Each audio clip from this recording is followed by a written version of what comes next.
টিউশনিতে গেলে এভাবে নাস্তা দিলে খুব ভালো লাগে, যদিও আগে এভাবে নাস্তা দিলে খুব লজ্জা পেতাম, কিন্তু এখন আর লজ্জা পাই না। কিসের লজ্জা, খাবার দিছে খেয়ে ফেলি, শেষ। তারপর একটু বাজারে গিয়েছিলাম টিউশনিটা শেষ করে, আমি আর আমার বাস্তি। তো বাস্তিকে নিয়ে একটু ঘুরতে গেলাম সামনের রাস্তাটাতে। যদি ওই পাশে কখনো যাওয়া হয় নাই, কিন্তু ফর দ্য ফার্স্ট টাইম ওই পাশে যাচ্ছি দেখার জন্য যে ওই পাশে কে কে আছে, কি কি আছে। তারপর দেখতেছি ওই পাশে অনেক দোকানপাট আছে। তারপর দেখলাম একটা ভাই আনারস বিক্রি করতেছে। এভাবে আস্ত আনারসও বিক্রি করতেছে, আবার এভাবে কেটে মেখেও বিক্রি করতেছে। তো ওনাকে বললাম আপনি কিভাবে বিক্রি করেন, বলল যে আপনি যেভাবে খেতে চান আমি ওইভাবেই বিক্রি করি। তারপরে আমি বললাম যে ঠিক আছে, তাহলে আমার 20 টাকার মাখা দেন, কিন্তু এই রাস্তায় দাঁড়িয়ে খাবো না, কারণ রাস্তায় অনেক ধুলাবালু।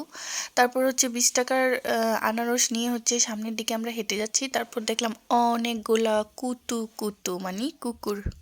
প্রায় সময় দেখি কুকুরেরা দল বেঁধে হাঁটাহাঁটি করে এবং একসাথে থাকে, যে জিনিসটা আমার অনেক ভালো লাগে। তারপরে এই যে এগুলা নিয়ে হাঁটতেছি, হাতে অনেকগুলা খরচ ছিল, মানে বাজার ছিল। তারপর দেখি এখানে কে জানি ট্যাপ ছেড়ে রাখছে, তো পানিটা অনেক বেশি অপচয় হচ্ছে, তাই আমার বাসটি সুন্দর করে বন্ধ করে দিল। তারপর বাসায় আসলাম, এসে তরমুজ না, কি জানি, ও আনারস মাখা খেলাম। আর এই আনারসটা এত বেশি মিষ্টি ছিল, মনে হচ্ছিল কেউ যেন চিনি দিয়ে মেখে রাখছে। মানে ভাবছিলাম যে উনি চিনি দিয়ে মেখে রাখছে, পরে শুনলাম যে আনারসগুলো নাকি এরকমই অনেক বেশি মিষ্টি হয়। তারপর আমি বাসায় এসে এটাতে এক্সট্রা করে আরও লবণ দিয়েছিলাম, কারণ এরকম মাখানো অতিরিক্ত লবণ বা মানে লবণ লবণ না হলে আমার কাছে খেতে ভালো লাগে না। তারপর দেখলাম যে ভাবি আসার সময় পুরি নিয়ে আসলো, তারপর পুরি খেয়ে নিলাম। তারপর ভাবলাম যে সন্ধ্যার দিকে আমি একটু নুডলস রান্না করে খাই। আর নুডলস রান্না করার সময় নুডলসে আমি প্রচুর পরিমাণে মশলা ইউজ করি, না হলে আমার ভালো লাগে না। আর অনেক বেশি কাঁচামরিচ দেই, কারণ ঝাল ঝাল না হলে আমার কাছে মজা লাগে না। আর একটা জিনিস কি বলেন তো, যদি নুডলস আবিষ্কার না হতো তাহলে কি হতো? হুটহাট করে যে খিদা লেগে যায়, ওই খিদাটা আমি কি দিয়ে মানে কভার করতাম? এই হুটহাট হালকা খিদা শেষ করার জন্য বা হালকা খিদা মেটানোর জন্য এই নুডলস একটা বেস্ট অপশন।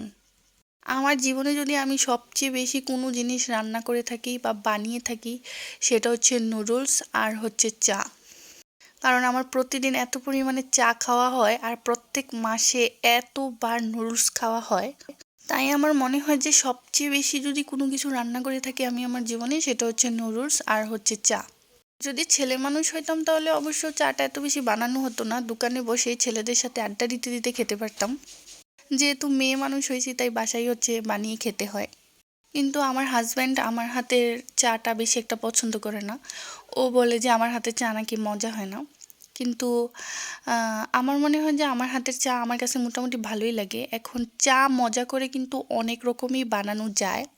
এটা ডিপেন্ড করে আমি কি কি উপকরণ দিয়ে বানাচ্ছি আর কতক্ষণ ধরে চা ফুটাচ্ছি, বা কোন উপকরণটা আগে দিচ্ছি কোন উপকরণটা পরে দিচ্ছি, সেটার উপর চায়ের টেস্ট ডিপেন্ড করে। তো যাই হোক, এখানে মালটা কেটে নিলাম। মালটা খেতে খেতে আজকের এই ভিডিওটা এখানেই শেষ করে দিলাম। সবাই ভালো থাকবেন, সুস্থ থাকবেন। টাটা, বাই বাই, আল্লাহ হাফিজ।